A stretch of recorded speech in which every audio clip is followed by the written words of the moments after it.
जब भीम ने दुर्योधन की जंघा पर प्रहार किया, ये दृश्य देख करके कई धर्म का पालन करने वाले, भगवान के द्वारा प्रदत्त की गई धर्म की स्थितियों का पालन करने वाले लोगों को बहुत क्षोभ हुआ। वे ये तक भूल गए कि भगवान इस पक्ष में हैं, अगर इस पक्ष की विजय धर्म के विरुद्ध जाके हो रही है तो होने दो। नहीं, धर्म जब कहता है कि धर्म युद्ध में नाभि से नीचे प्रहार करना वर्जित है, तो फिर इस युद्ध में नाभि से नीचे प्रहार क्यों किया, और वो भी भगवान ने आज्ञा दे करके। कथा आप सब लोगों को संभवतः पता है कि दुर्योधन का सर्वांगीण अंग जो है वो लोहे के समान है, केवल उसकी जंघा ही रह गई है। उसमें भी भगवान ही कारण बने थे, क्योंकि जब दुर्योधन को माताजी ने निर्वस्त्र रात्रि में आने के लिए कहा ताकि वो अपने नेत्रों से उसको देख करके अपनी संपूर्ण ऊर्जा से उसको लोहे का बना दें, गांधारी ने, तब भगवान ने ही बीच में आकर के एक केले का पत्ता दिया, बोले कि अरे मां के सामने निर्वस्त्र नहीं जाना चाहिए, कम से कम कौपीन पहन के तो जाओ, कौपीन नहीं है तो केले के पत्ते से ढक के जाओ। तब दुर्योधन ने भगवान की बात मान के केले का पत्ता लगा लिया, तो सर्वांगीण अंग तो लोहे का हुआ, लेकिन केवल कटी भाग जो है वो रह गया। तब भगवान ने आज्ञा की, भीम ये कैसे भी नहीं मरेगा, नहीं तो भीम की प्रचंड गदा यदि किसी के मस्तिष्क का स्पर्श कर ले और उसका सिर भेदन ना हो, घुमा घुमा कर। बोले दुर्योधन ने भीम ने दुर्योधन की जंघा पर प्रहार किया, और आप आश्चर्य करेंगे, आपके भैया कृष्ण की आज्ञा से किया। ये बात सुनते ही बलराम जी को क्रोध आया। अधर्म करते हुए जीते पांडव, और वो भी कृष्ण को संग रखते हुए उन्होंने अधर्म किया, मैं ये सहन नहीं करूंगा। तुरंत बलराम जी ने अपने हल मूसल उठाए और सीधे दौड़े कुरुक्षेत्र की ओर। यहां सब पांडव जश्न मना रहे थे अपनी विजय का, इतने में ही देखा पृथ्वी कंपायमान हो रही है। पांडवों ने कहा, भगवान ये भूकंप जैसी स्थिति बन रही है, क्या हुआ? बोले ये प्राकृतिक भूकंप नहीं है,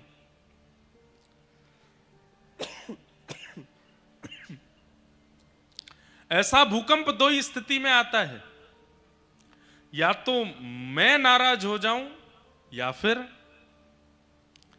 शेषनाग जिनकी सिर के ऊपर तिल के समान पृथ्वी है वो नाराज हो जाएं। मैं तो प्रसन्न हूं तो निश्चित है कि शेषनाग ही नाराज हुए, और शेषनाग ही बलराम जी हैं। बलराम जी के कोप के कारण पृथ्वी पर भूचाल आ रहा है। तभी देखा तो श्री बलराम जी महाराज हल मूसल लेकर के और दौड़ रहे हैं और बस चिल्ला रहे हैं, भीम मेरे सामने आ, तू मेरे साथ युद्ध कर, तूने धर्म विरुद्ध कार्य किया। हाँ, दुर्योधन की नाभि से नीचे तूने प्रहार करके उसको निर्बल बना करके और स्वयं जीत गया महाभारत के युद्ध को। ये धर्म विरुद्ध मैं नहीं सहन करूंगा। आज मेरे हल मूसल तेरे मस्तिष्क का भेदन करेंगे। गर्जना करने लगे बलराम जी। तभी भगवान बोले, भीम तुम खड़े रहो, आने दो बलराम जी को, हम देख लेंगे क्या करना है, कैसे करना है।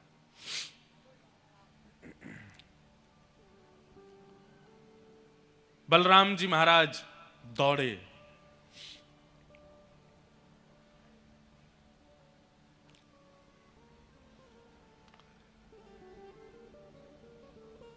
भीम खड़े हैं, थर थर कांप रहे हैं। बलराम जी दौड़ करके आ रहे हैं अपने हल मूसल दिखाते हुए।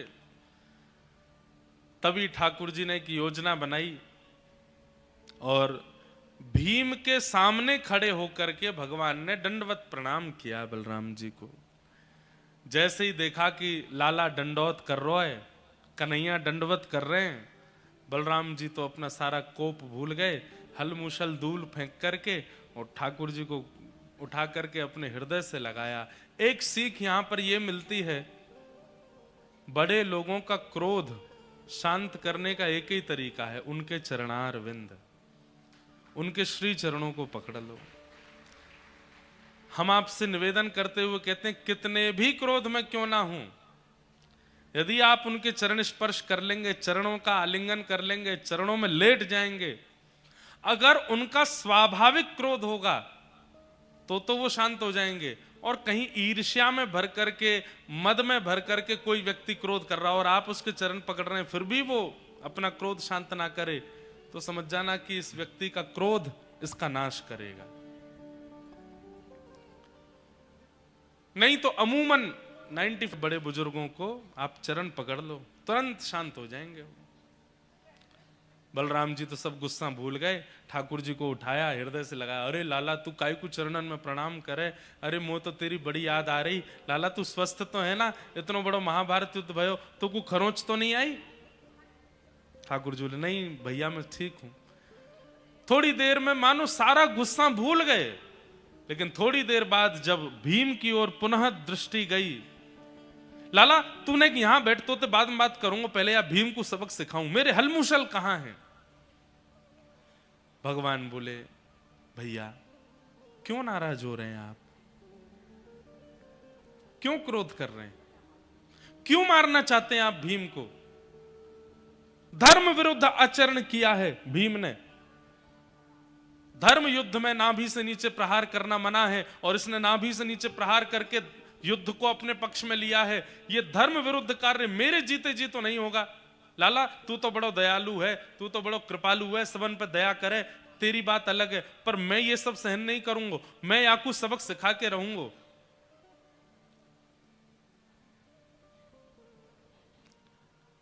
ठाकुर जी बोले, नाभि से नीचे प्रहार करना अधर्म है,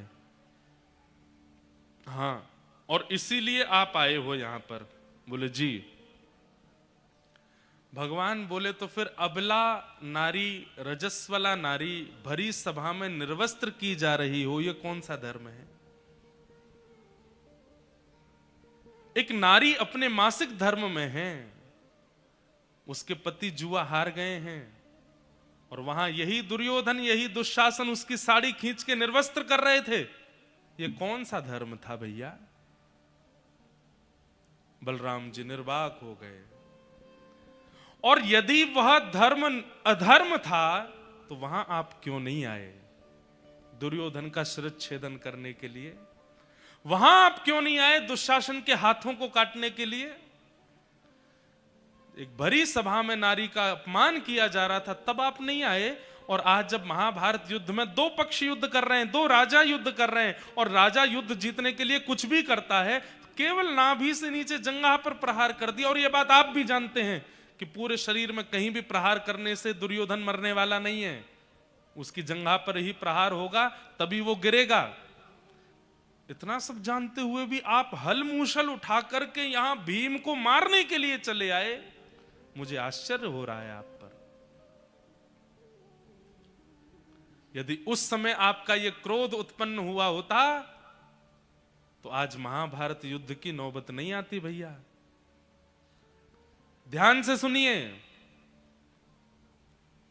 अधर्म करने वालों को सबक सिखाने के लिए कई धर्मावलंबी उतर आते हैं और धर्म का नाम लेकर के उनको सिखाने का प्रयास करते हैं। ठाकुर जी कहते हैं, अधर्म हो जाने के बाद फिर वहां धर्म का प्रचार करना, धर्म की बातें बताना, ये इतनी बड़ी बात नहीं है। जब अधर्म का बीज बोया जा रहा था उसी समय उस पौधे को निचोड़ देना, यह धर्म धार्मिक व्यक्ति का लक्षण होता है। अब पेड़ बन गया है, विशाल वृक्ष बन चुका है अधर्म का, और अब आप लेकर के गए, अब हम इसको काटेंगे, अब हम इसको नष्ट करेंगे, अब इसके लिए हम मुहिम चलाएंगे, इसके पीछे हम दौड़ेंगे, इसका हम ये करेंगे। भगवान बोले, कुछ नहीं होगा उससे। जब वो पौधा था तभी निकाल देना था, उसके बाद प्रयास करते रह जाओ, क्योंकि वृक्ष का नियम है, काट दो वो फिर प्रकट हो जाता है। भैया आज महाभारत युद्ध की नौबत क्यों आई?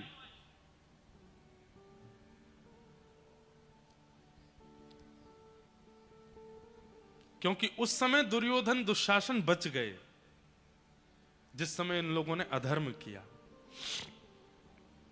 यदि उसी समय दुर्योधन दुशासन मारे जा चुके होते, बंधुओं एक बात सुनेंगे आप, पूरा महाभारत युद्ध, सब लोग इधर देखिए, ध्यान से हमारी ओर दृष्टिपात कीजिए, पूरा महाभारत युद्ध, चाहे उसमें शांति दूत बन के जाना हो, चाहे उसमें पांडवों को विजय दिलाना हो, चाहे अर्जुन के रथ का सारथी बनना हो, जो कुछ भी भगवान ने किया, सबके पीछे एक ही बात थी, द्रौपदी का चीरहरण। ठाकुर जी उसको सह नहीं पाए। आगे प्रसंग आएगा, भीष्म पितामह भगवान से कहते हैं, भीष्म पितामह कहते हैं, मुझसे बड़े पापी दुर्योधन, मुझसे बड़े पापी दुशासन, मुझसे बड़े पापी कृपाचार्य आदि सब लोग, पर उनको आपने एक बाण मारा, उनको आपने एक गदा मारी, और मेरे जैसा धार्मिक व्यक्ति जिसने अपने 100 जन्मों में कोई पाप नहीं किया, बाल ब्रह्मचारी, ब्रह्मचर्य का पालन करके जीवन निर्वहन करने वाला, मैं सत्यवादी, मैं सद्मार्ग पर चलने वाला भीष्म पितामह, मुझे आपने असंख्य बाण मार दिए।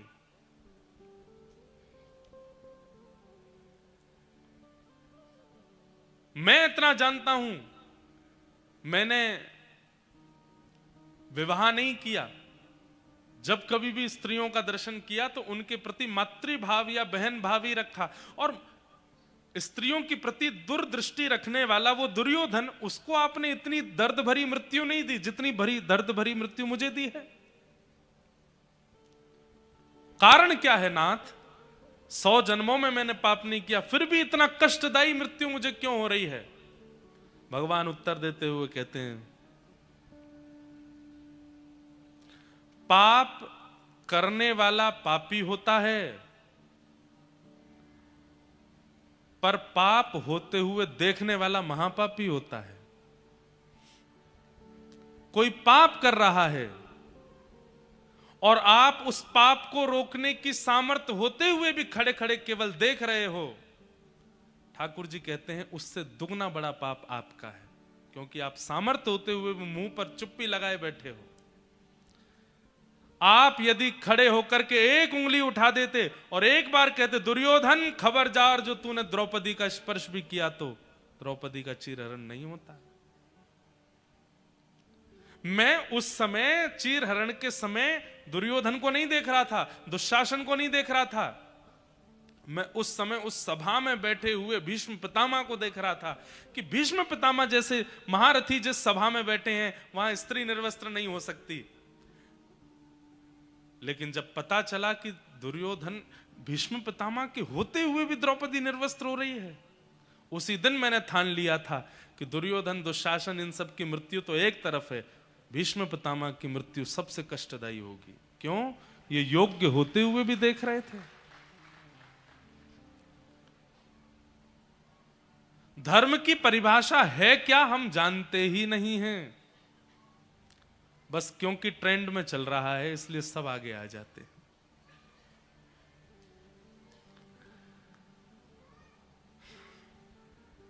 हम बहुत सीधे साधे कथावाचक हैं, हम ज्यादा विवादित बोलते नहीं कभी भी, और हम बोलना भी नहीं है, बस संकेत में आपको समझा रहे हैं। धार्मिक बन जाना बहुत बड़ी बात नहीं होती, धर्म के लिए कदम उठाना भी बहुत बड़ी बात नहीं होती, अंदरूनी रूप से अधर्म को जन्म ही ना लेने देना यह बड़ी बात होती है, अधर्म को होने ही ना देना।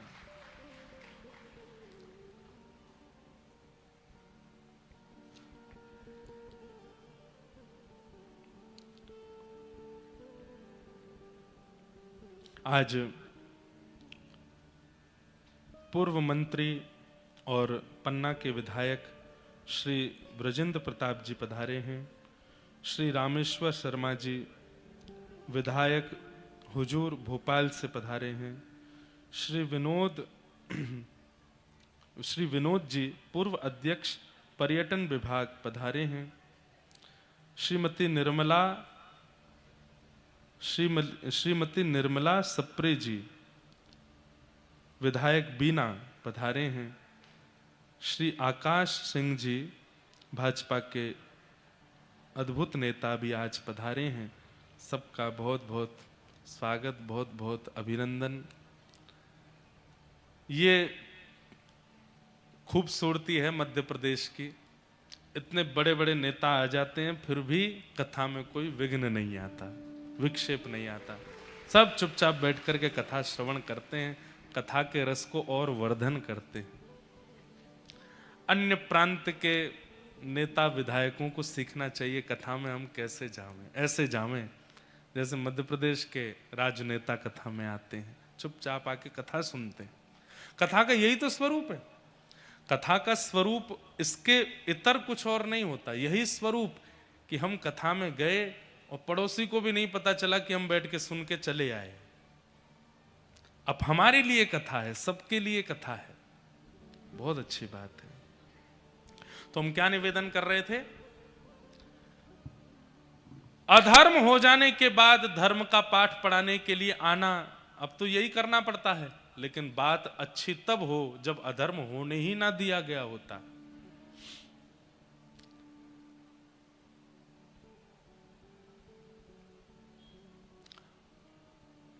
भैया, आप भीम को मारने के लिए आए, मैं आपको भीम को आपके हवाले कर देता। लेकिन कब? जब आप उस समय भी आए होते जब द्रौपदी का चीरहरण हुआ था। मैं आपके पक्ष में खड़ा होकर के भीम का शिरच्छेदन करता, यदि उस समय भी आपने ये किया होता। बंधुओं, ठाकुर जी की बुद्धि के आगे हम लोग बड़े फेल हो जाएंगे। कभी अगर हम लोगों को मृत्यु के बाद तो भगवान के सामने निर्णय होगा ना, नर्क जाना है, स्वर्ग जाना है, कहां जाना है, उस समय ठाकुर जी फिर सारी गिनतियां करवाएंगे। आप लोग कहोगे हमने ये अच्छा किया, हमने ये अच्छा किया, हमने ये अच्छा किया। फिर ठाकुर जी ऐसी एक बात बताएंगे जो आपके मन में ही नहीं थी। तुमने ये भी तो किया था, ये क्यों भूल रहे हो? तुमने ऐसा भी तो किया था। तो ठाकुर जी कहां कौन सी बात अपने मन में रख के बैठे हैं, कोई पता नहीं है। इसीलिए सूरदास जी महाराज ठाकुर जी से कहते हैं, हरि जी मोरे अब गुण चित ना धरो, हरि जी मोरे अब गुण चित ना धरो। समदर्शी है नाम तिहारो, समदर्शी है नाम तिहारो। समदर्शी का मतलब पता है? समान दृष्टि जिसकी है, सबको एक दृष्टि से जो देखता है। समदर्शी है नाम तिहारो, समदर्शी है नाम तिहारो। चाहो तो पार करो, चाहो तो पार करो, हरि जी मोरे अब गुण चित ना धरो, हरि जी मोरे अब गुण चित। बंधुओं, ये नाम जप के लिए आज्ञा क्यों करते हैं गुरुजन? क्योंकि नाम जप औषधि है। कई इतने दुर्गुण हमारे और कई ऐसी क्रियाएं हम करे बैठे हैं जो हम करके भूल गए, पर ठाकुर जी नहीं भूलते। ठाकुर जी को सब पता होता है। इसलिए इतना नाम जप किया, इतना नाम जप किया, इतना नाम जप से ठाकुर जी मिलेंगे बाद की बात है। पहले जो आपका किया धरा है उसका हिसाब बराबर होता है नाम जप से। जो आप करे बैठे हो और इस जन्म में नहीं कितने जन्मों में करे बैठे हो, पहले उनका समाधान करता है नाम जप। नाम जाकर के पहले उनको समाप्त करता है, उनको नष्ट करता है। उसके बाद जब वो पूर्व का सारा नष्ट हो जाता है, तब जाकर के नाम जप भगवत प्राप्ति के लिए होना प्रारंभ होता है। कई लोग एक साल में ही रोने लगते हैं, ठाकुर जी नहीं मिल रहे, हम तो इतने दिन से रज लगा रहे हैं, इतने दिन से नाम जप कर रहे हैं, कथा सुन रहे हैं, एक साल हो गया, अभी ठाकुर जी मिल। अरे एक साल में? आज ही एक बात सुबह कही, हम कथा में एक बात कहते हैं। आज यहां पर कथा सुनने वाले लोग अपनी आयु देखिए, कितनी आयु है आपकी? कोई 18 साल का है, कोई 25 साल का है, कोई 30 साल का है, कोई 50 साल का है, कोई 60 साल का है। और कथा सुनने के बाद में इच्छा हो गई कि अब ठाकुर जी हमको मिलें। भाई 18 साल दुनिया को दे के देख ली, अब 18 साल ठाकुर जी को भी तो दो। 25 साल पूरी दुनिया के विषय भोगों को दे के देख लिया, अब जरा 25 साल नाम को दे के तो देखो। हम दुनिया को इतना दे चुके हैं तो फिर नाम को 1 साल में ही क्यों फल चाहते हैं? नाम अंदरूनी रूप से क्या कर रहा है आपको नहीं पता। आपके कितने कितने हिसाब पेंडिंग पड़े हैं, कितना कर्जा चढ़ा है आपके ऊपर पापों का। नाम पहले उनको नष्ट करेगा, और जब नष्ट हो जाएंगे तब आपका नाम जब भगवत प्राप्ति कराएगा। तो आज जिस समय आप पहली बार वृंदावन गए, जिस समय आप पहली बार कथा में आए, जिस समय आप पहली बार आचार्यों के चरणों में गए, उस दिन अपनी आयु पूछिए कितने साल के हो। पहली बार वृंदावन 18 साल की उम्र में गए, तो अब 18 साल वृंदावन को देके देखिए, तब ठाकुर जी कृपा करेंगे। और ये समान तो होना ही नहीं चाहिए। 18 संसार को दिए तो 18 नहीं, 1 साल ज्यादा दो, ठाकुर जी को थोड़ा बढ़ा के दो, फिर देखिएगा क्या कृपा होती है, क्या अनुभव होता है। हम लोग बड़े विचित्र हैं। हनुमान जी, शंकर जी के 16 सोमवार करके हमको सब कुछ चाहिए, और 16 सोमवार में हमको शंकर जी से सब कुछ चाहिए, और 16 साल संसार के विषयों में जो गलत गलत किया उसका कोई हिसाब नहीं। एक तरफ 16 साल हैं और एक तरफ केवल 16 सोमवार हैं। शंकर जी कहेंगे भाई थोड़ा मैथमेटिक्स पढ़ के आ, गणित अपनी अच्छी करके आ। 1 साल में 365 दिन होते हैं, 16 साल तेने इतने गलत काम किए, और मुझसे 16 दिन में ही तू खुश होना चाहता है। वो तो भोले बाबा हैं बेचारे, हो तो वो 2 दिन में ही खुश जाते हैं। लेकिन आप लोग विचार करके देखो कि हम ठाकुर जी को देते कितना समय है। इसलिए हमारे कौन से कर्म ठाकुर जी को याद रहते हैं, इसलिए नाम जप करो। उस नाम जप से क्या होगा, वो मिट जाएगा, ठाकुर जी की स्मृति से चला जाएगा। फिर ठाकुर जी हमको उस गलती के आधार पर दंडित नहीं करेंगे। ठाकुर जी दंडित करते नहीं है, भयभीत होने की आवश्यकता नहीं, पर फिर भी नाम जप करके अपने उस कृत्य को नष्ट करो। हरि जी मोरे अब गुण चित ना धरो, हरि जी मोरे अब गुण चित ना धरो।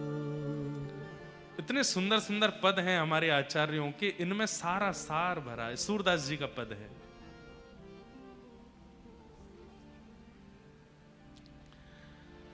तो भगवान कहने लगे बलराम जी इसको मत मारिए, भीम ने गलती नहीं की है, बल्कि भीम का कृत्य धर्म ही माना जाएगा। दाऊ दादा बोले कैसे? क्योंकि भीम ने नाभि से नीचे प्रहार किसको किया है वो व्यक्ति भी तो देखिए। वो व्यक्ति कौन है? बोले महाअधर्मी दुर्योधन। महाअधर्मी दुर्योधन को मारने के लिए धर्म का रास्ता अपनाएंगे हम। अधर्मियों को मारने के लिए तो अधर्म का ही रास्ता अपनाया जाएगा, वही धर्म कहलाएगा। अब कोई गौ हत्या करे बैठा है, गौ तस्करी करे बैठा है, अबला नारियों के साथ में गलत व्यवहार करता है, परिस्त्रियों के साथ गमन करता है, गलत गलत सारे उसने काम कर रखे, ये महापाप की श्रेणी में आते हैं। गौ हत्या, स्त्रियों के साथ दुर्व्यवहार, छोटे बालकों की हत्या, माता पिता के साथ दुर्व्यवहार, गुरुद्रोह, गुरु की हत्या, ये सब महापाप के अंतर्गत आते हैं। और महापाप करने वाला व्यक्ति यदि सामने आ जाए तो उसके लिए हम धर्म का पालन करेंगे कि धर्म कैसे हो, इसको दंडित धर्म के आधार पर दिया जाए? नहीं, उसको तो अधर्म के आधार पर ही दंड दिया जाएगा, क्योंकि वो महापाप की श्रेणी में है। तब दाऊ दादा ने प्रणाम किया, लाला तू ज्यादा गुस्सा मत करे, ठंडो है जा। इस प्रकार महाभारत का युद्ध पांडव जीते। लेकिन दुर्योधन मरा नहीं है। जंघा पर प्रहार करने से कोई मरता है? अचेत होके गिर पड़ा है, बस उठ नहीं पा रहा है। तभी वहां गुरुपुत्र अश्वत्थामा आए। अश्वत्थामा ने आकर के कहा, मैं पहले ही कह रहा था मुझे अपना सेनापति बना दो, तुमने मेरी एक नहीं मानी, अब भी समय है, तुम आज्ञा दो, मैं इन पांडवों को जीवित नहीं देखूंगा। बंधुओं देखिए, महाभारत में जितने पात्र हैं, बहुत ध्यानपूर्वक हमारी ओर देखिए, कभी अवसर मिले ना तो महाभारत में कितने पात्र हैं, कितने कैरेक्टर हैं, गिनती कीजिएगा। संपूर्ण महाभारत में जितने पात्र आपको मिलेंगे उतने ही प्रकार के लोग इस दुनिया में हैं, उससे एक भी आगे नहीं, एक भी कम नहीं। और जहां तक मेरा अनुमान कहता है, आपको 81 प्रकार के लोग मिलेंगे महाभारत में, 81, और ज्यादा भी हो सकते हैं। और ये 81 प्रकार के स्वभाव, व्यवहार, विचार वाले लोग ही इस पूरे ब्रह्मांड में हैं। 8 अरब खरब जितने भी हों, 81 प्रकार के व्यवहार हैं, और वो सब महाभारत में है। इसलिए महाभारत का हर एक व्यक्ति हम हैं। अब जैसे दुर्भाव है, क्या कहता है गुरुपुत्र अश्वत्थामा से? अश्वत्थामा से कह रहा है कि गुरु भाई, गुरुपुत्र, यदि हम सिंहासन पर नहीं बैठे हस्तिनापुर के, तो ये भी नहीं बैठने चाहिए। जो मेरा नहीं हुआ वो मैं किसी और का नहीं होने दूंगा। ऐसे स्वभाव के लोग होते हैं संसार में। यदि मुझे नहीं मिला तो इसको भी नहीं मिलना चाहिए, और मुझे नहीं मिला तो इसको मिल गया, तो अब इसका हनन कैसे हो, इसकी हत्या कैसे हो, इसका दुरुपयोग कैसे हो, इसका बुरा कैसे हो, इस विचार में लगते हैं। ये विचारधारा वाले लोग ही दुर्योधन हैं। गुरुपुत्र अश्वत्थामा का व्यवहार कैसा है? पदेषणा। पदेषणा, पदेषणा किसको कहते हैं? उसको केवल पद की इच्छा है। मैंने किया क्या, क्या नहीं किया, इससे कोई मतलब नहीं है। मैंने अच्छा क्या किया, बुरा क्या किया, कमाई कितनी हुई, ना कमाई कितनी हुई, कोई इससे मतलब नहीं। बस मैं एक पद पर हूं, ये सबको पता होना चाहिए, मेरी एक पदवी है। गुरुपुत्र अश्वत्थामा वही है। अब आते ही क्या बोला है? मैंने पहले ही कहा था मुझे सेनापति बना दो, तुमने मेरी बात नहीं मानी, अब चलो अभी भी तुम्हारे पास समय है। बोले क्या? भेज दो मुझे, सोते हुए पांडवों को मार दूंगा, मुझे सेनापति घोषित कर दो। पूरी सेना मर गई, उसके बाद भी सेनापति बनना चाहता है। यह पदेषणा। अच्छा, कौरवों का मुखिया कौन है? धृतराष्ट्र। धृतराष्ट्र का स्वभाव क्या है? खुद की आंखें नहीं है, खुद को दिखाई नहीं देता, दूसरे की दृष्टि से देखता है, दूसरे के कहे सुनता है, पर निर्णय अपना देता है। मतलब संजय है उनके पास, वही देखता है, वही अनुभव करता है, वही बताता है, पर निर्णय कौन लेता है? निर्णय लेता है धृतराष्ट्र। देखने वाला कोई और है, बोलने वाला कोई और है, पर निर्णय का पूरा अधिकार अपने ऊपर लिए बैठे हैं। ये धृतराष्ट्र हैं। ऐसे स्वभाव वाले लोग भी होते हैं, खुद हिल करके पानी भी नहीं पीते। 4 लोग लगा रखे हैं, तुम देख के आओ, तुम सुन के आओ, तुम बोल के आओ, तुम ये करके आओ, अंत में मुझे बताओ, मैं निर्णय लूंगा, होगा वही जो मैं चाहूंगा। दुशासन, ये धृतराष्ट्र है। अब हर एक व्यक्ति का एक स्वभाव निकल के आ जाएगा। कभी अवसर मिलेगा तो सागर में महाभारत की कथा भी करेंगे। लेकिन ताली तो आपने बजा दी।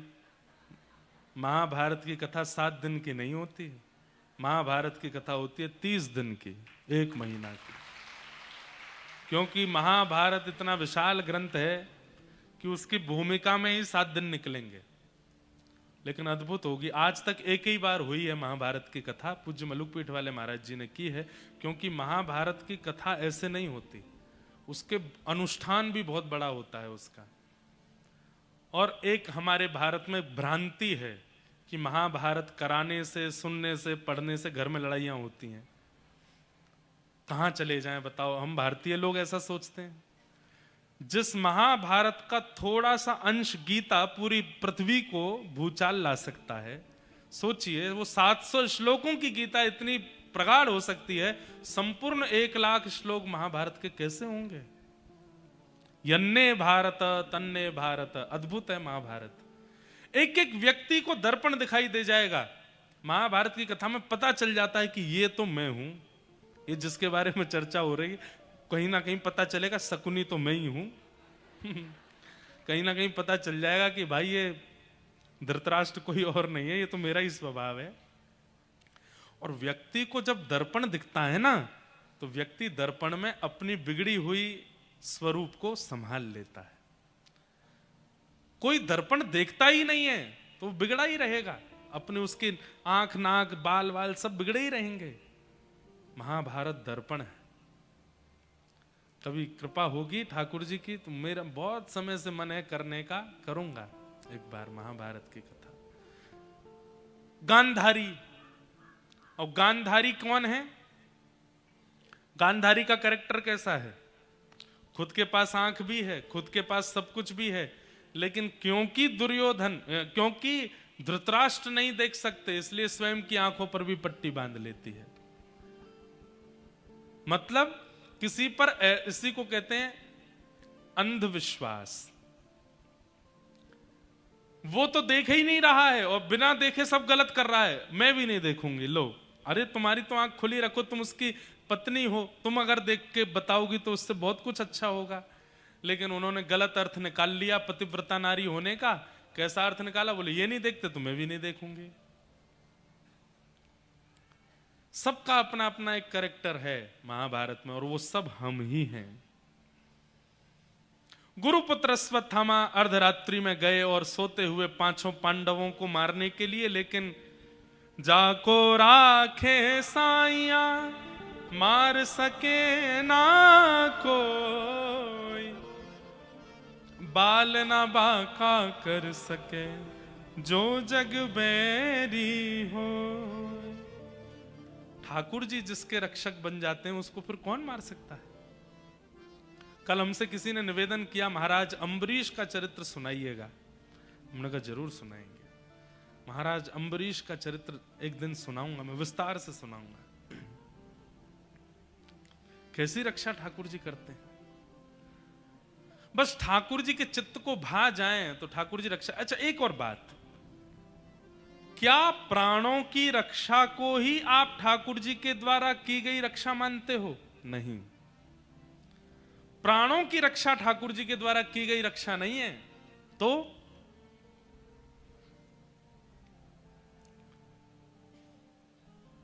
सामने आपके काम को विचलित करने वाली परिस्थिति प्रकट हो गई, परिस्थिति भी प्रकट हो गई, समय भी प्रकट हो गया, और अनुकूलता भी हो गई कि आप इस काम को कर सकते हो।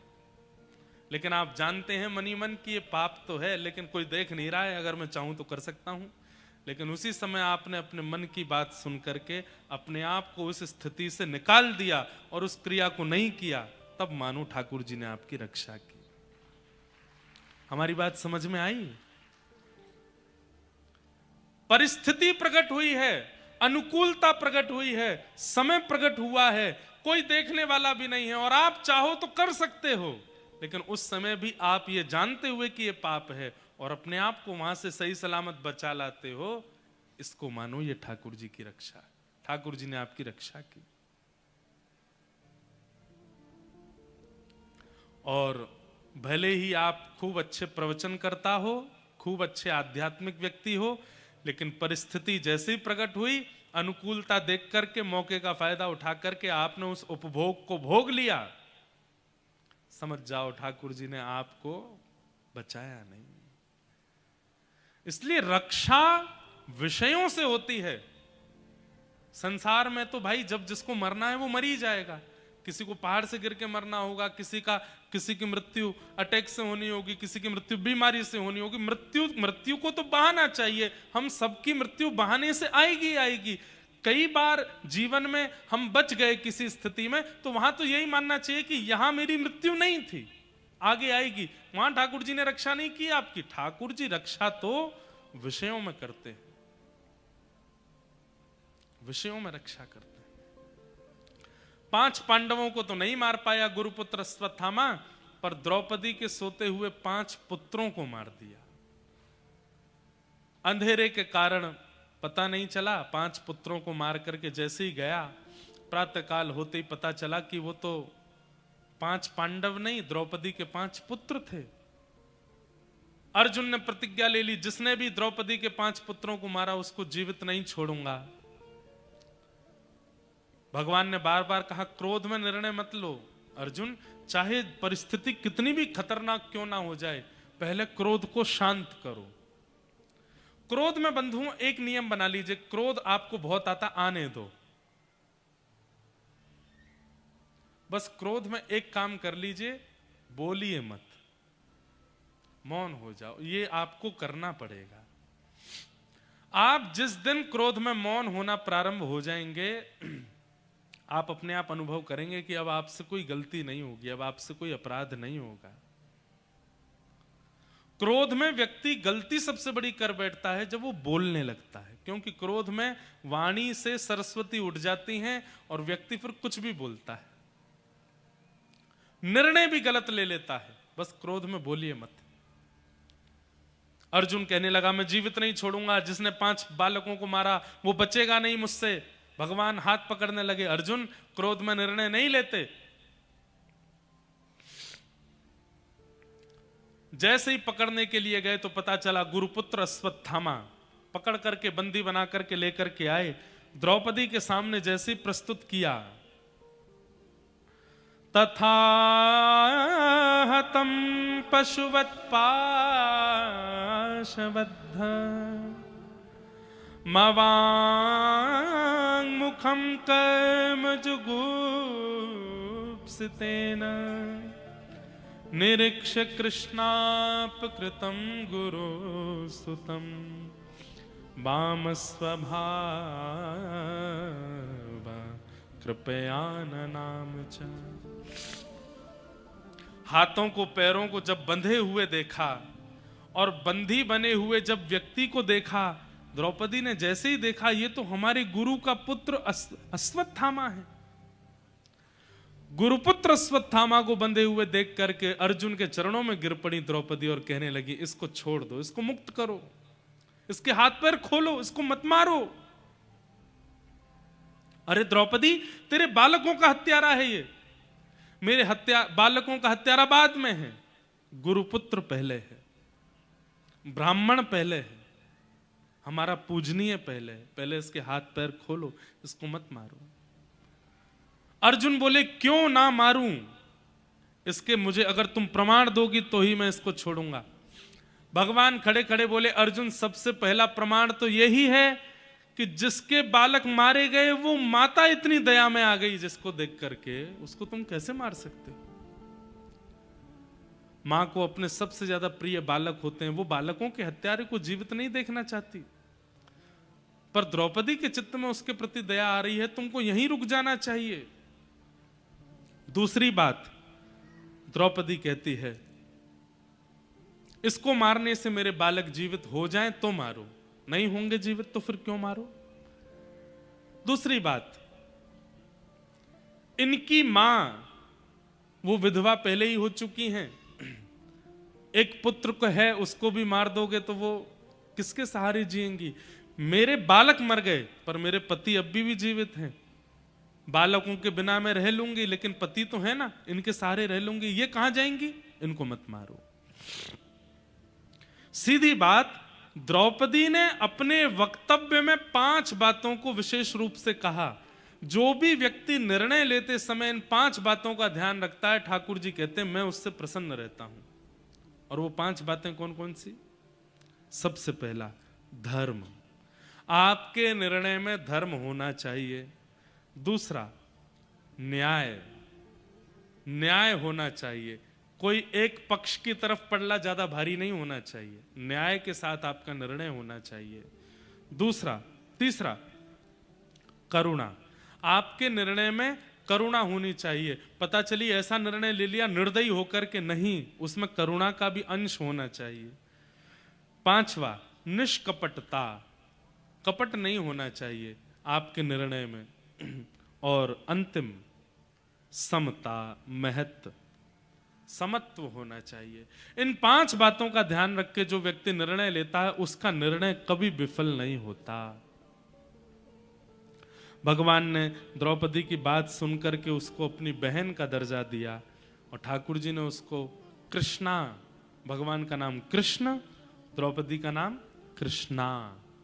ये आ की मात्रा जैसे ही कृष्ण नाम में लगती है तो वो स्त्रीलिंग हो जाता है। कई लोग कृष्णा बोलते हैं भगवान को, पर वास्तविकता में वो द्रौपदी का नाम है, ठाकुर जी का नहीं।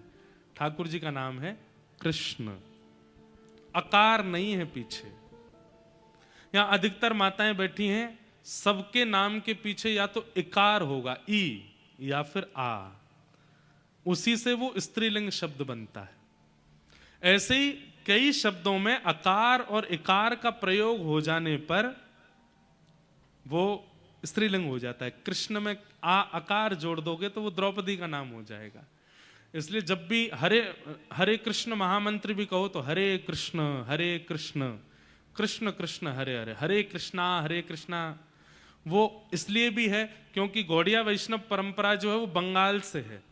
तो बंगाल में आज भी आपका नाम, हमारा नाम इंद्रेश, और वहां बोले इंद्रेश हो, वो अकार बोलते ही हैं। तो इसलिए वहां बोल देते हैं हरे कृष्ण कृष्ण कृष्ण हरे हरे, हरे राम राम राम हरे हरे।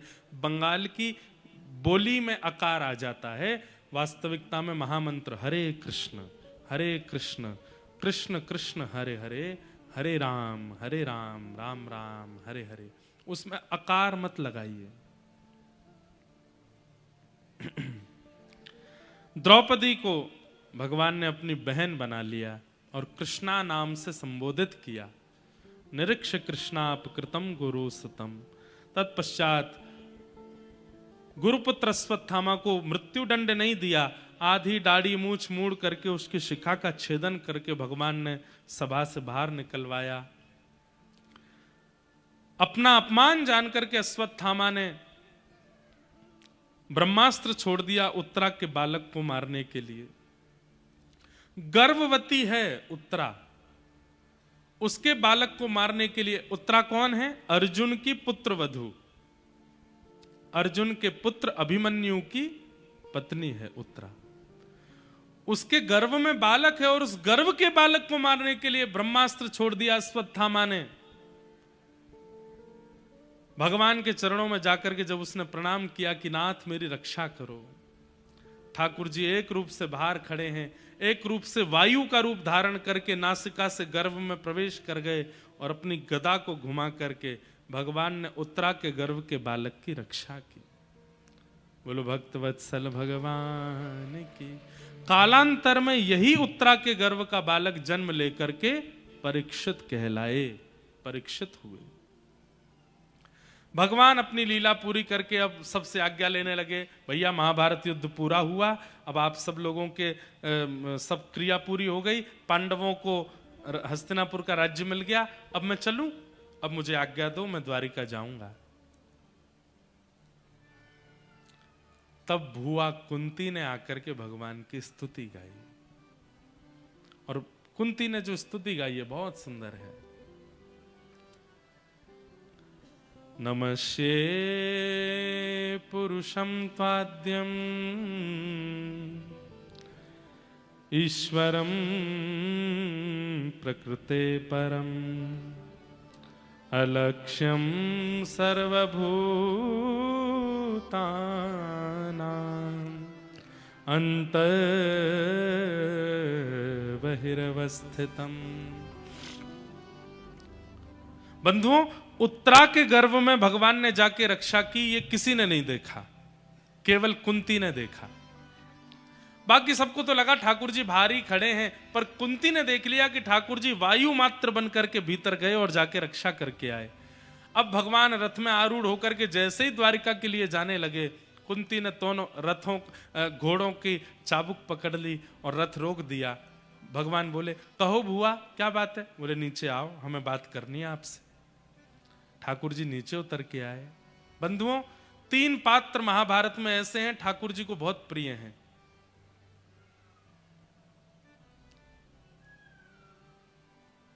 सबसे पहला कुंती, दूसरा कर्ण और तीसरा अर्जुन। ये तीनों ठाकुर जी को बहुत प्रिय हैं। उनमें पहला नाम कुंती का है। कहो बुआ क्या बात है, आपने हमारा रथ रोक लिया। बोली कि मुझे आपसे कुछ बात करनी है। बोले क्या बात करनी है। बोले मैं आपको प्रणाम करना चाहती हूँ। चरणों में प्रणाम किया तो ठाकुर जी उल्टा प्रणाम करने लगे। बुआ उल्टी गंगा बहा रही हो, भतीजे हैं हम आपके, हमें आपको प्रणाम करना चाहिए, आप हमको क्यों प्रणाम करती हो। बोले जब पता चल जाए कि भतीजा भगवान है तो फिर उसको प्रणाम ही करना पड़ेगा ना, आप हमारे परमात्मा हो इसलिए हम आपको प्रणाम। अच्छा हम भगवान हैं। हाँ ऐसा कौन सा काम किया हमने जो हम भगवान हैं। बोले क्योंकि आप बाहर भी खड़े रहते हो, सबके भीतर भी चले जाते हो, मैंने देखा आपने। बोले मैं जानती तो हमेशा से हूं, बचपन से जानती हूं कि आप भगवान हो, लेकिन आज मैंने प्रत्यक्ष रूप से आपकी एक लीला देखी। आप बाहर खड़े थे और आपने उत्तरा के गर्भ में प्रवेश करके उसके बालक की रक्षा की। अलक्ष्यम सर्वभूतानाम अंतर्बहिर्वस्थितम, जो अंदर बाहर सब जगह रहे वही तो परमात्मा होता है, इसलिए मैं आपको प्रणाम कर रही हूं। बंधुओं ठाकुर जी की चोरी कोई नहीं पकड़ सकता, लेकिन भक्त पकड़ लेते हैं। ठाकुर जी की लीला को सब भक्त पकड़ लेते हैं। 2 मिनट में भक्तों के पकड़ में ठाकुर जी आ जाते हैं।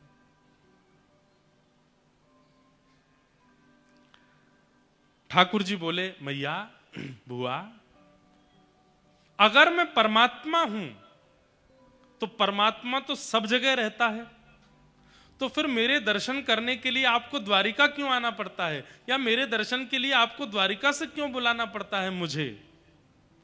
मैं अगर परमात्मा हूं तो सब घट में मेरा निवास है, सब जगह मेरा दर्शन हो जाना चाहिए। इसका इतना सुंदर उत्तर देती हैं कुंती। क्या कहती हैं कि माया जवनिका छन्न आज्ञा दोक्षजमव्ययम न लक्ष्य से मूढ़ दृशा नटो नाट्य धरो यथा। आप सब जगह हैं पर दिखते क्यों नहीं। बोले क्योंकि कठपुतली को नृत्य कराने वाला अगर कठपुतली और अपने बीच से पर्दा हटा देगा तो कठपुतली के नृत्य में आनंद नहीं आएगा। नृत्य कराने वाले को तो पर्दे के पीछे ही बैठना पड़ता है, तभी कठपुतली के प्रति भावना जागृत होती है। अरे देखो कठपुतली रो रही है, नाच रही है, गा रही है, उछल रही है, चल रही है। अगर वो कठपुतली के पीछे का पर्दा ही हटा दिया जाए तो पीछे बैठा व्यक्ति जो अपनी उंगलियों से नचा रहा है वो दिखने लगेगा, और फिर वो अगर दिख गया तो फिर संसार नीरस लगने लगेगा। हे नाथ, पूरे विश्व को आप नचाते हो, पूरे विश्व को आप चलाते हो, हमें दिखता ओ देखो ये नेताजी बन गए, ये प्रवक्ता बन गए, ये भागवत वक्ता बन गए, ये वो बन गए, ये इतना धनवान हो गया, ये इतना निर्धन हो गया, उसका ब्याह हो गया, उसके बालक हो गए। वास्तव में सब कठपुतली हैं, करने वाले सब आप हो, करते सब आप हो। पर हम लोग इस संसार में रमे रहें, इसलिए कठपुतली और आपके बीच में जो ये माया का पर्दा है इसको आप उठने नहीं देते हो। लेकिन नाथ, कभी कभी जीवन में मानव के जब सदगुरु आते हैं तो वो सदगुरु इस माया के पर्दे को हटा देते हैं और व्यक्ति को स्पष्ट हो जाता है, ना कोई चल रहा है, ना कोई बोल रहा है, ना कोई बैठा है, ना कोई धनवान, ना कोई निर्धन, सब आप कर रहे हो। ये विश्वास आप कर लेंगे तो उनकी बातें आपका जीवन परिवर्तित करने लगेंगी। आप उनको अपने जैसा ही सामान्य मानोगे, कोई प्रभाव नहीं होगा जीवन पर। जैसा ही सामान्य मानोगे, कोई प्रभाव नहीं होगा जीवन पर। आप ओरछा के राजगुरु हैं इसलिए सद में फिर उसका उपहास अलग करवाते और उससे ही पत्र लिखवाते कि हरिराम, से ही पत्र लिखवाते कि हरिराम व्यास जी का मैं सदा चरण सेवक रहूंगा। जब भी ये मेरे नगर में, व्यास जी का मैं सदा चरण सेवक रहूंगा, जब भी ये मेरे नगर में आएंगे मैं इनके चरणों में दंडवत करूंगा।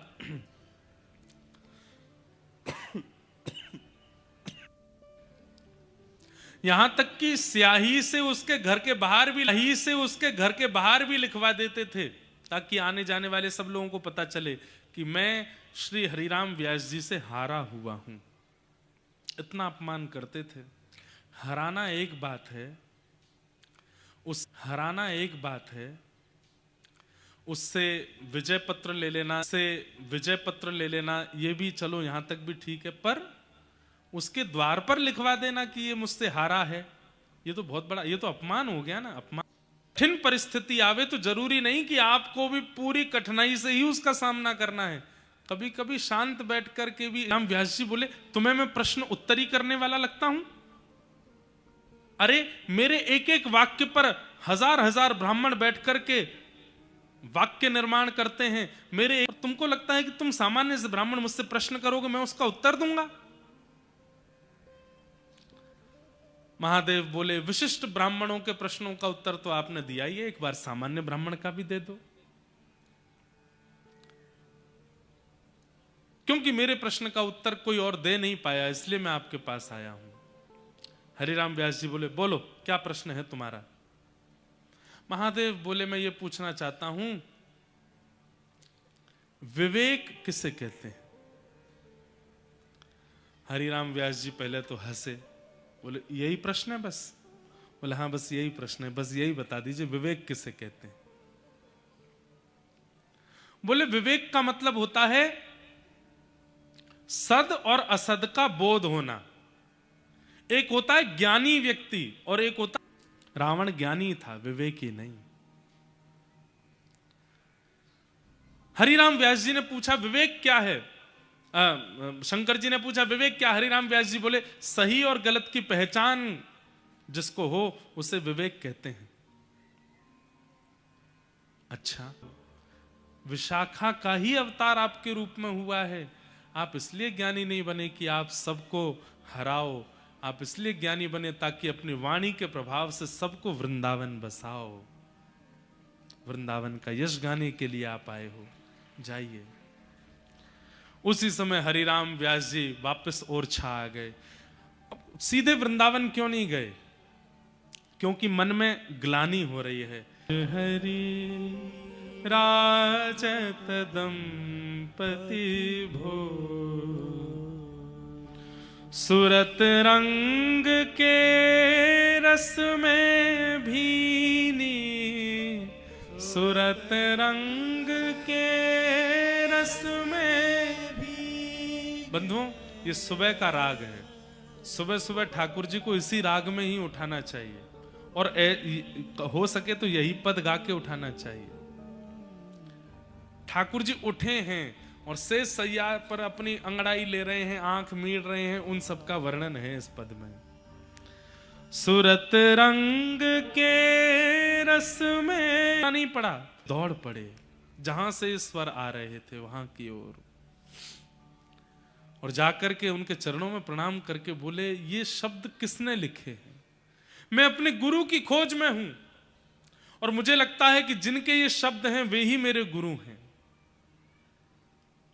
नागरीदास जी ने तुरंत बताया, वृंदावन में विराजमान श्री राधा वल्लभ लाल जी को विराजमान जिन्होंने किया, ऐसे श्री हितरवंश महाप्रभु के ये शब्द हैं। बोले मुझे ले चलिए बस उनके पास। हरिराम व्यास जी निकल पड़े वृंदावन की ओर। बंधुओं, कभी भी किसी तीर्थ में, किसी धाम में, किसी श्रेष्ठ जगह पर प्रयास कीजिएगा, एक बार किसी आचार्य के साथ दर्शन कर, शरीर दे दिया। और रही बात, ये आप बहुत देर से कह रहे हो मैंने आंख दी, नाक दी, हाथ दिए, पैर दिए, ये तो आपने रावण को भी दिए थे, पर क्यों स्त्री का हरण किया उसने? क्योंकि गुरु नहीं थे जीवन में। ये तो आपने कंस को भी दिया था, पर उस कंस ने क्यों अपनी बहन के साथ दुराचार किया? क्योंकि गुरु नहीं थे जीवन में। ये सब तो आपने हिरण्यकश्यप को भी दिया था, पर क्यों अपने पुत्र, अपने ही रक्त प्रहलाद को मारने के लिए उतारू हो गया? क्योंकि उसके पास भी सदगुरु नहीं थे। ये सब आपने सहजों को दिए, पर इन सब से कल्याण हो रहा है सहजों का। क्यों?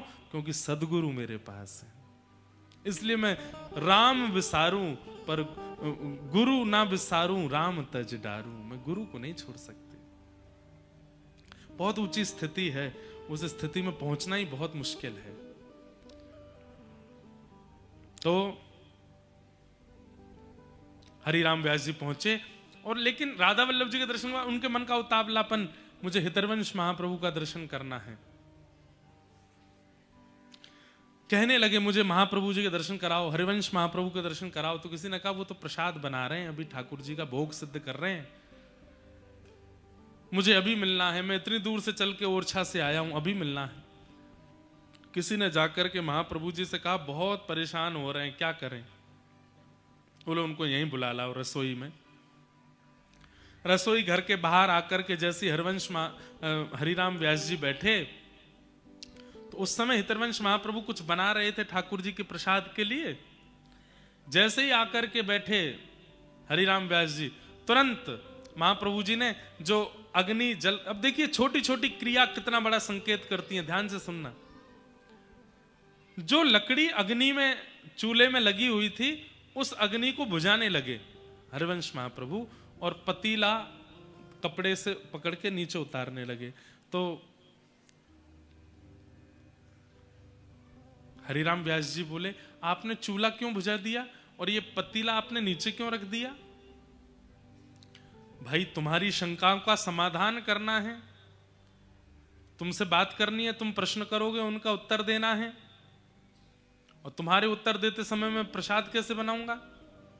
तो फिर अब देखिएगा, ये बात सुनने की, सब लोग इधर देखो, इधर देखो, यहां देखो, काम की बात पे तो इधर उधर देखने लगते हो आप।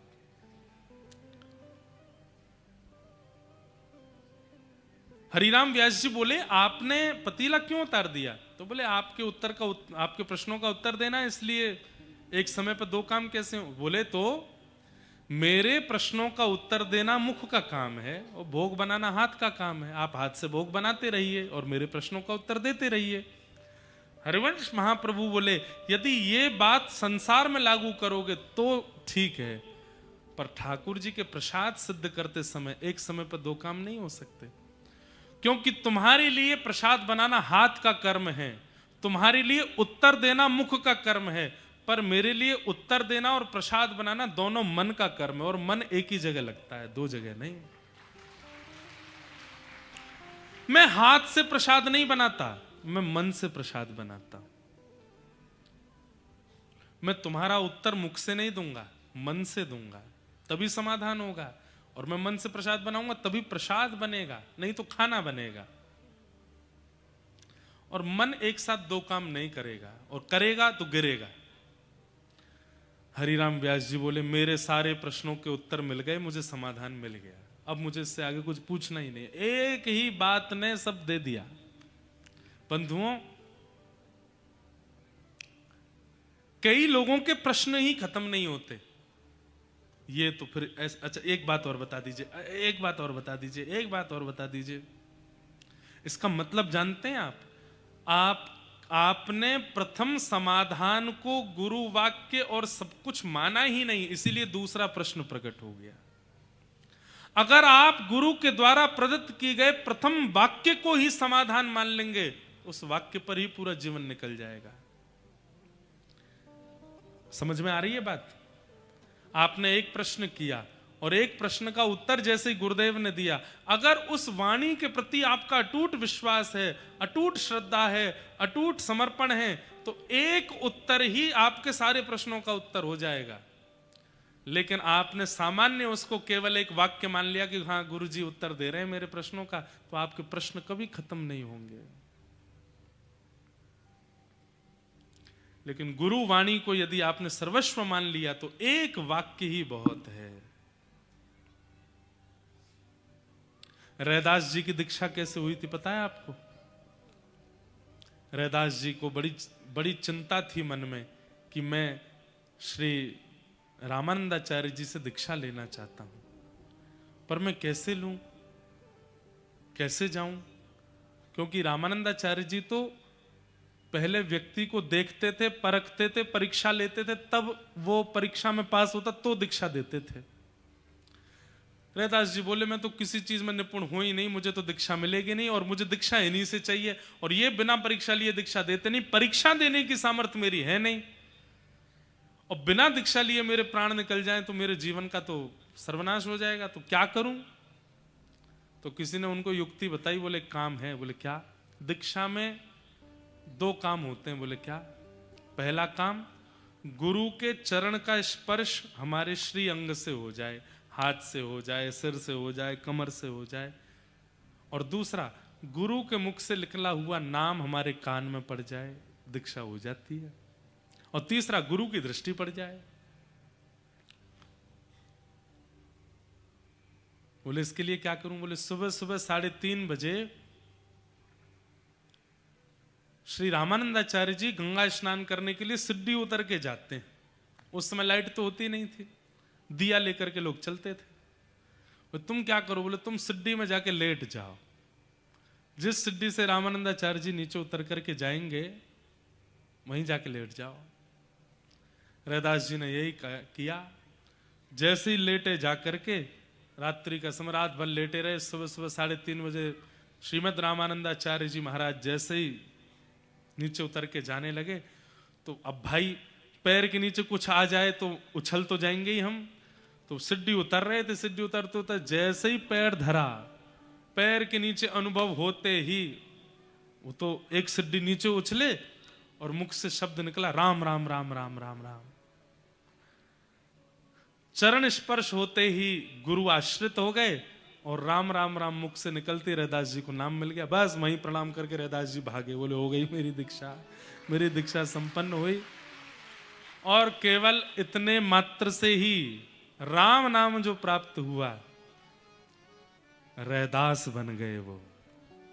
केवल एक वाणी, एक वाक्य, एक सामान्य शब्द गुरु का अगर संपूर्ण समर्पण से स्वीकार कर लिया जाए, सारे समाधान उस एक वाक्य से हो जाते हैं। वही रैदास बन गए। हितरवंश महाप्रभु का एक संवाद हुआ है हरिराम व्यास जी से, और उस एक संवाद में अपने जीवन के सारे प्रश्नों का उत्तर मिल गया हरिराम व्यास जी को। और सबसे पहले हरिराम व्यास जी अपनी सारी पोथियों को लेकर के गए यमुना जी में प्रवाहित करने के लिए। 5 बैलगाड़ी भर के पोथियां चलती थी उनके साथ में, और उन 5 बैलगाड़ियों पर विजय पत्र भी लटके रहते थे। दक्षिण में इस विद्वान से जीते, काशी में उस विद्वान से जीते, कश्मीर में उस विद्वान से जीते, उनका विजय पत्र भी रहता था। सबको जमुना जी में प्रवाहित कर दिया। किसी ने आके कहा आप जमुना जी में क्यों डाल रहे हैं, किसी को दे दो, कोई पढ़ लेगा उसके काम आ जाएगा। बोले मेरे काम नहीं आई तो किसी और के काम कैसे आएंगे, सब जमुना जी में ही रहने दो। और बस उसी दिन से श्री हरिराम व्यास वृंदावन के हो गए, और वृंदावन को ही उन्होंने अपना सर्वस्व मान लिया।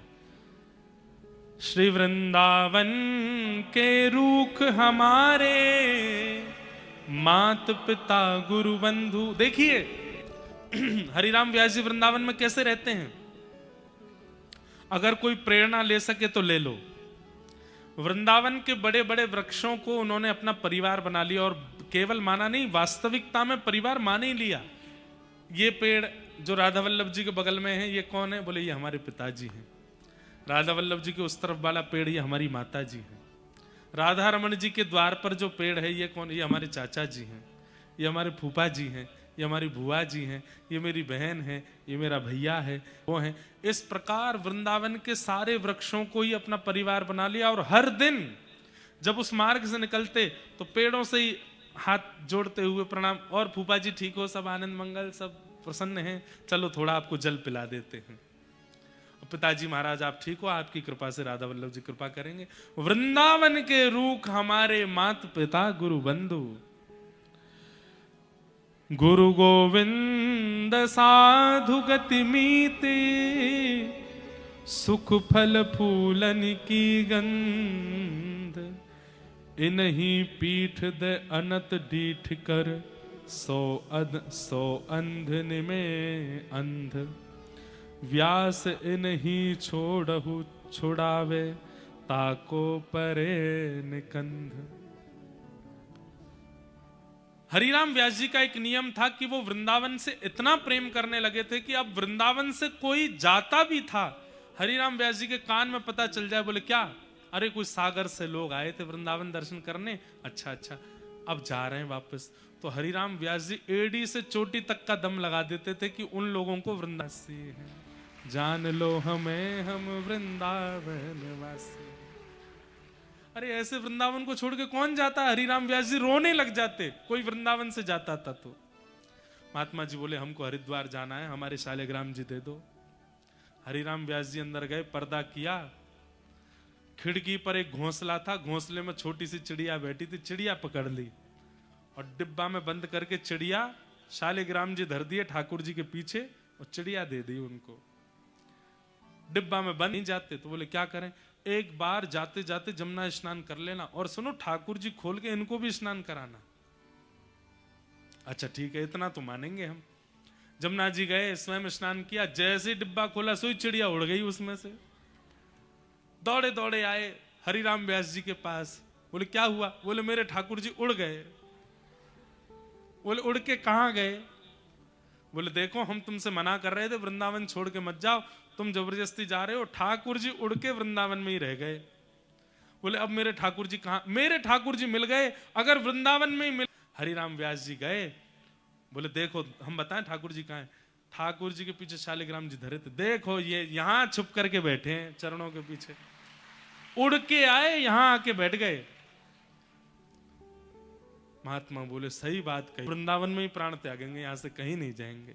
हरिराम व्यास जी हृदय से लगाते, वाह तुमसे प्यारा कौन, तुम सबसे प्रिय हो। जो वृंदावन को स्वीकार कर लेता है, हरिराम व्यास जी उसको हृदय से लगाते हैं। ऐसे श्री हरिराम व्यास।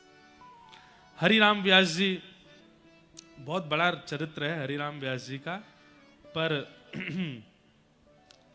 एक बार हरिराम व्यास जी का विनोदी स्वभाव था, तो श्री गोपाल भट्ट गोस्वामी जी के शालिग्राम भगवान का हिंडोला उत्सव हो रहा था, झूला झूल रहे थे। झूला झूलते झूलते वहां सब बड़े बड़े लोग पधारे, हरिराम व्यास जी को भी बुलाया, आप भी पधारो।